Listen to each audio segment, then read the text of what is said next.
Assalaamu alaikum warahmatullaahi wabarakaatu. Akkam jirtu nagaa keessanii dhaamsa gabaabduu jechuudha. Yoo heddummaatti daqiiqaa 5 daqiiqaa 4 jechuudha. Isiniif dhaama laa'ibiin dabarsuudhaaf yeroon qabu biizii waan ta'eef dhaamsan isiniif dhaamu maallaqni shamaraa akkuma itti fufetti jira irraa guuramuun ajandaa maaliitiin ajandaa viidiyoo kan keen gadhiisaadhaan shamarran sodaachisuun maallaqa irraa guuruun akka itti fufetti jira. Eessaan maallaqas irraa guuruun kun akka dhaabbatu ana tammasiif himaa dhaggeeffadhu. Shamarran dhaggeeffadhaa, dhiirris dhaggeeffadhaa.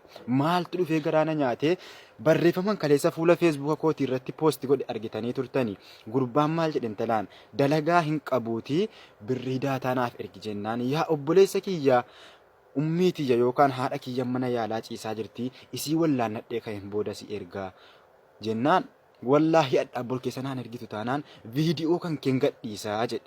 Intaloon maal gooti rabbiiti sitti fuudhe boossee imimmaan si lolaasaa namuma duraa irrattan sii galchaa lubbuutiyyaa jedhe lubbuun kan kee habaatu dhugaa rabbii gurbaan akka kana akkam garaa jabaattu ati qoy osoo haati kan kee dhukkubsattee mana yaalaa jiraattee warra nikaa irraa qabdu yoo isin kana naa godhi jette waan humna keetii olii sitti himte haadha kan kee sana filattamoo isii filatta ati haadhan qabdu yaa obboleessa kiyya akkam garaa jabaatta. Isayyuu kan na dhibe marraa meeqaffaa ergaa irtiin talle kun nama duraa sana irrattan sii galchaa gaafa jettu marraa 10 moo marraa 5 moo guyyaa guyyaarraa ergaa jirti moo maa inni wanti isaanaan galle maaliif ija kanaan ilaaltan dirqama karaa ittiin maallaqni shamarranii hin guuramne nati isiniif hima eessaan akka dhaabbatu abbaan fedhe viidiyoo kan keen gadhiisaadhaan maallaqa kee nyaachuun eessaan akka dhaabbatu amma dhaggeeffadhu guurii gurraa yaafadhuuti eenyunuu jechuudha shamarran keenya dhugaa dubbachuu yoo fudhanne 80,000ffaan viidiyoo jaalallee keessanii ergitanii jirtu qarshii immoo kanaan nyaatamaa jirtu isinitti himne jirra akka yeroon birriidha jedhamee wal jaalala ta'e. Wanni isinii galuu qabu gaafa dhiirri tokko dhufte qarshii ergitamoo viidiyoo kan keen gadi baasaa jette gadi baasi jedhiin nama sana eessa akka ta'e eenyuun akka ta'e maqaa isaatiif eessa akka dalagatu dalagaa maalii qaba siree eessaarra akka ciisu manfu'aatee yoo suudii keessa ta'e yoo biyya kaayiroo ta'e eessa akka ta'ee fi maqaa isaa oromoo naannoo kamii akka ta'e baradhuu ka'iitii gadhiisi jedhiin maallaqa keen kennini gaafa inni viidiyoo akka keen sana gadhiise kottuuti dhiifama nu gaafadhu. Dhiifama siif goona nuti sirratti hin duullu gurbaa sana immoo maqaa isaatiif naannoo isaa bakka inni jiraatu gaafati nuuf himte nuti ijoolleen dhiiraa irratti walii gallee nama kana qabnee jechuudha karaa itti dhiyaatameen to'atamee qabamee akkana harkisaa dudubbeetti hidhamee jechuudha. Maallaqa kan kee guyyaa jalqabaarraa kaasee 1-2 jedhee sirraa funaanaa ture akkasitti siif kaffalchiifna jechuudha. Kana tahuu qaba. Gaafa nuti nama tokko gadi fuunee harkasiitiif miila akkanatti dudubbeettiin viidiyoo si waraabaa jechuudha. Maaliif shamara nyaatta obboleettii hin qabduu jennee haasofsiifne dhukkee irraan kaasne jechuudha akkasiin sitti taphattetti nam tokkotti taphannee fakkeenya ijoollee dhiiraa akka shilabbootaa gochuu qabna dirqama nama tokko fakkeenya gochuu qabna jechuudha keessattuu eenyu irratti hojjetamuu qaba gurbaa kaleessa intala sanaan akkas jedhe ijoolleen shamaraa warri intala sanaan walitti dhufeenya qabdanu gurbaa sana eenyuun akka ta'e nuu qoradha gurbaa sana tarkaanfii jabaa irratti fudhachuu qabna gurbaa sana fakkeenya ijoollee akka shilabbootaa gochuu qabna. Gurbaan sun harki isaatiin miilli walitti hidhamee garafamuu qaba. Maallaqni kan kee lafa biyyaa gurguree maatii isaa gurgursiisee maallaqa kan kee kaffaluu qaba. Kanaa jiru shamarreen keenya akkamiin mataa nagaa jiraatti? Kanaa jiru shamarreen keenya eessaan kaayyoo si bakkaan ga'atti? Kanaa jiru akkamiin of jijjiirti? Kanaa jiru akkamiin maatii si jijjiirti? Kanaa jiru akkamiin raftee bulti? Adhamoo buraan fokkisa jetti yoo. In sodaatiin sirratti hin baane qaama shamarranii ilaaluun nuuf birqii miti. Ilaallee quufneerra. Namni sitti kolfu hin jiru. Baasi jedhiin hin cinqamini gada baasu gaafa inni gadi baase nama sana maqaa isiitiif eessa akkasiin jiraattu qofa nutti himi jechuudha nuti ijoolleen dhiiraa kanarratti hojjechuu qabna namni tokko Saudi Arabiyaa keessa shamarrarraa maallaqa nyaateef maqaa ijoollee Saudi Arabiyaa fayyaan nyaatamuun ga'a namni tokko nama ganda tokko bakka hin bu'u jechuudha annam tokko bakka hin bu'u yoo nama nyaadhe ansigimoo sha'uun na nyaatee jira bakka akkanaa jira naaf qabaa jedhe nama jaallattu bakka inni jiraatu gaafadhu qeerroo wal taatee na qabdee jechuudha. Maallaqa kan keenarraa fuutee na reebuu qabdi jechuudha. Yoo kaayiroo keessa ta'es nam tokko itti maqaa kaayiroo baduu hin qabu jechuudha. Ijoollee kaayirootti himachuu qabda. Nama akkanaa naa barbaadaa naa qabaa jechuu qabda yoo dogongortee nyaatamte. Amma nuti gaaf tokko nama tokko gadi fuunee garafnee jechuudha. Harkaaf miila isii walitti hine gaafa nu jenne kashilabboonni siree gubbaa ciiftu udduu isii jechuudha. Lamuu gadi hin teessiftuu jechuudha. Ofiin fiiddee baadiyyaa baate dalagaa barbaadde dalagatti. Nam tokko fakkeenya gochuu qabna. Sagalee koo kana sheer waliin godha. Keessattuu gurbaa kaleessa intalaan jedhe sana warri dhiira taatan yoo beektan, warri shamarran taatan yoo beektan nuuf barbaada.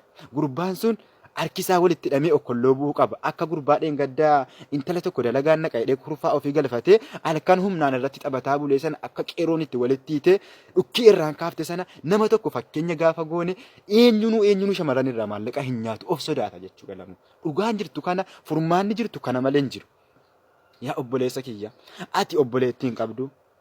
Obboleettiin kan kee yoom biyyaa baate eenyuun ni jaallatee biyyaa ba'e ofan jijjiira maatii koon jijjiiraadhaaf biyyaa baate innaa irratti roorriftuun qaanfattu gaafa shamara tokko xiqqeessuu jettu bakka obboleettii keetii buusi ilaali shamarran sana kan rabbiin mataa si duuche sittani maa jira'an bakka obboleettii keetii buusiiti ilaali.